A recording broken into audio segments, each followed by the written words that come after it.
कि मैंने अगर सच और हक की बात लिखने का जोखिम उठाया तो अनबाउंड प्रकाशन ने उसे जमाने से रूबरू कराने का जोखिम उठाया।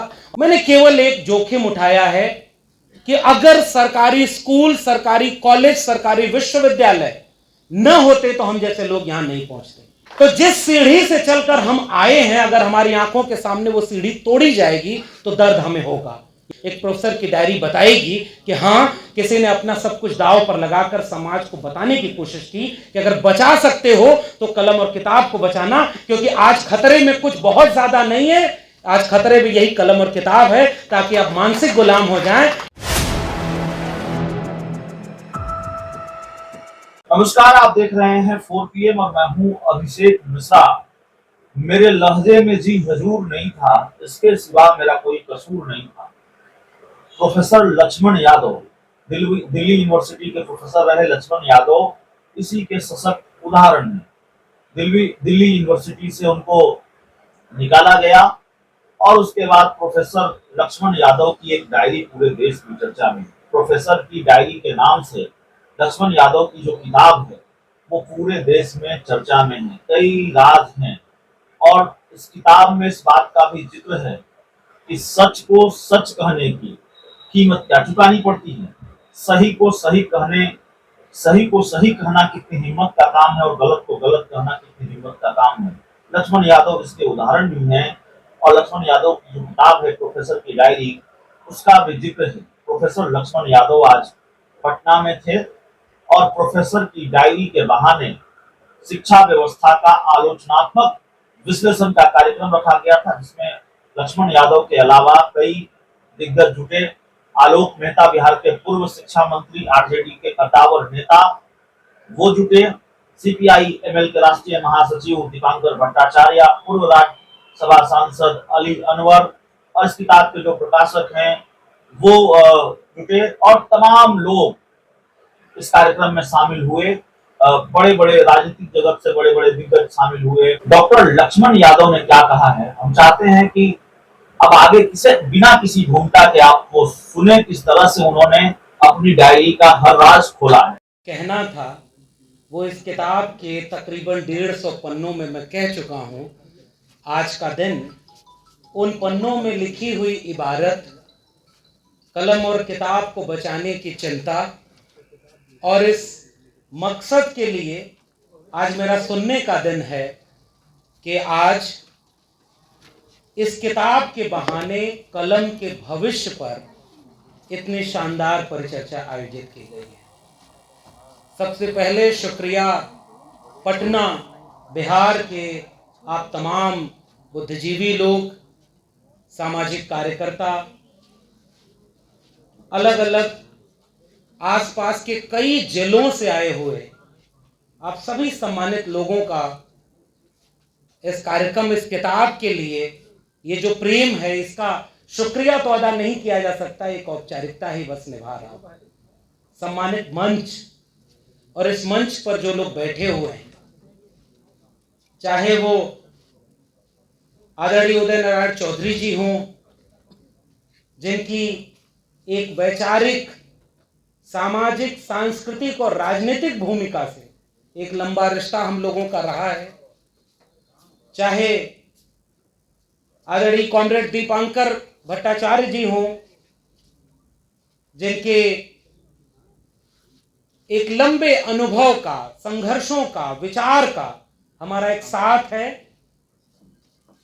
जनाब आलोक मेहता जी रहे हों, जो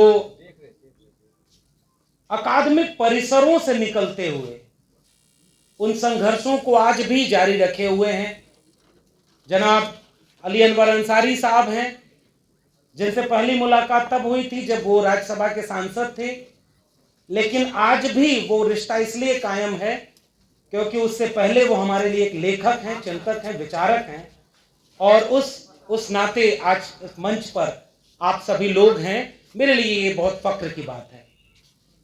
रिंकू जी हैं, सामाजिक न्याय आंदोलन से जुड़े हुए हैं, लंबा संघर्ष का अनुभव है।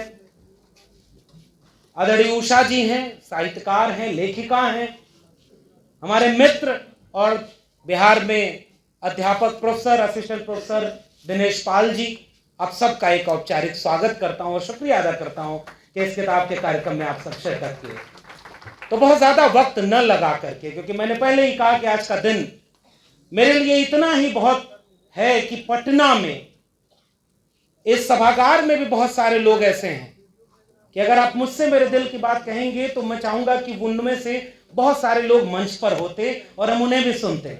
बहुत सारे मित्र सम्मानित लोग बैठे हुए हैं, मगर चूंकि इसकी एक सीमा है, मेरा एक ही सपना इस किताब के लिखने का था और मुझे कतई ये अंदाजा नहीं था कि इस किताब को लोग इतना प्रेम करेंगे, इतना पसंद करेंगे। मेरे प्रकाशक अनिल माहेश्वरी जी हैं, लोगों ने छापने की भी हिम्मत नहीं की जो हमने लिखा था। मैं उनका हर बार शुक्रिया करता हूं कि मैंने अगर सच और हक की बात लिखने का जोखिम उठाया तो अनबाउंड प्रकाशन ने उसे जमाने से रूबरू कराने का जोखिम उठाया और इसके लिए मैं उनका बहुत शुक्रिया अदा करता हूं। किताब एक डायरी, साहित्य का विद्यार्थी होने के नाते लिखना एक शौक बेशक रहा, लेकिन यह किताब डायरी की शक्ल में आई जो शौक नहीं है, शायद एक मजबूरी। पहले सोचा था कि कभी जिंदगी में आगे चलकर अपनी पूरी आत्मकथा लिखेंगे अगर लिखने लायक हुए तो। मुझे पता नहीं था कि वर्तमान मौजूदा निजाम, उनके चाहने वाले लोग विश्वविद्यालयों पर कलम और किताब पर इतना पहरा लगा देंगे कि उसके बाद ये किताब लिखना एक मजबूरी बन जाएगा। मेरी किताब में क्या है वो आप पढ़ करके समझेंगे। मैंने केवल एक जोखिम उठाया है कि अगर सरकारी स्कूल, सरकारी कॉलेज, सरकारी विश्वविद्यालय न होते तो हम जैसे लोग यहां नहीं पहुंचते। और ये विश्वविद्यालय भी हैं, सरकारी भी हैं, उसके बावजूद हम जैसे पृष्ठभूमि से आने वाले लोग, किसान, कामगार, कमेरा तबके से आने वाले लोग, वंचित, शोषित, हाशिए पर ढकेले गए तबके से आने वाले लोग, पहली पीढ़ी के लोग यहां कतई न पहुंच पाते अगर इस देश में बाबा साहब अंबेडकर का संविधान और मंडल कमीशन लागू ना होता। इसलिए हम यहां पर पहुंचे। तो जिस सीढ़ी से चलकर हम आए हैं, अगर हमारी आंखों के सामने वो सीढ़ी तोड़ी जाएगी तो दर्द हमें होगा। यह किताब उस दर्द को भी बयां करती है। यह किताब कलम और किताब की अहमियत भी बताती है और केवल इस मकसद से लिखी गई कि अगर हम इन सरकारी स्कूलों, विश्वविद्यालयों को बचा नहीं पाएंगे और अगर इनका सरकारी चरित्र नहीं बचा पाए, इनको बिकने से नहीं बचा पाए, ये उद्योग में बदल गया अगर पूरा शिक्षा जगत लाखों की डिग्रियों में, तो 25-50 साल बाद आने वाली पीढ़ी अगर आज के इतिहास को खोजेगी तो वो निराश न हो कि उस समय कोई बोला क्यों नहीं। खंडहर बन चुके सरकारी शिक्षा व्यवस्था के बीच एक प्रोफेसर की डायरी बताएगी कि हां, किसी ने अपना सब कुछ दांव पर लगाकर समाज को बताने की कोशिश की कि अगर बचा सकते हो तो कलम और किताब को बचाना, क्योंकि आज खतरे में कुछ बहुत ज्यादा नहीं है, आज खतरे में यही कलम और किताब है, ताकि आप मानसिक गुलाम हो जाएं और उनके काम आ जाएं जो आपको गुलाम बनाए रखना चाहते हैं। और उन्होंने सोचा था कि सब हां में हां मिलाओ, और मेरी गलती क्या थी? बस केवल यही कि मेरे लहजे में जी हजूर ना था और कोई और दूसरा कोई कसूर ना था। और वो हां में हां मिलाने वालों को एक रंग में रंगना चाहते हैं। तो कई तरह के हमले विश्वविद्यालयों पर हो रहे हैं, स्कूलों पर हो रहे हैं, सिलेबस बदला जा रहा है। जिनकी डिग्रियां संदिग्ध हैं वो लोग चाहते हैं कि अब आप केवल डिग्री लें, शिक्षा न लें, दुकान बन जाएगी विश्वविद्यालय, स्कूल, कॉलेज। ये किताब उसकी चिंता करती है और ये कहती है कि हमें इस किताब के बहाने कलम को बचाने की कोशिश करनी है, क्योंकि आज के दौर का सबसे ताकतवर हथियार अगर कोई है तो कलम है, और कलम की दम पर हम यहां पहुंचे और उस कलम को बचाने की कोशिश करेंगे। मैं अब बिल्कुल वक्त नहीं लूंगा क्योंकि कार्यक्रम ऑलरेडी थोड़ा देर हो गया है। मैं आप सबका शुक्रिया कहूंगा। किताब आप पढ़ेंगे, अपनी टिप्पणियां भेजेंगे, हम उस पर प्रतिक्रिया करेंगे। लेकिन फिर से ये मेरे लिए एक नया जगह, नई बिहार आने का बहुत बार मौका मिला, लेकिन उन कार्यक्रमों में सब कुछ होता था और आपको केवल आके अतिथि की तरफ भाषण देना है।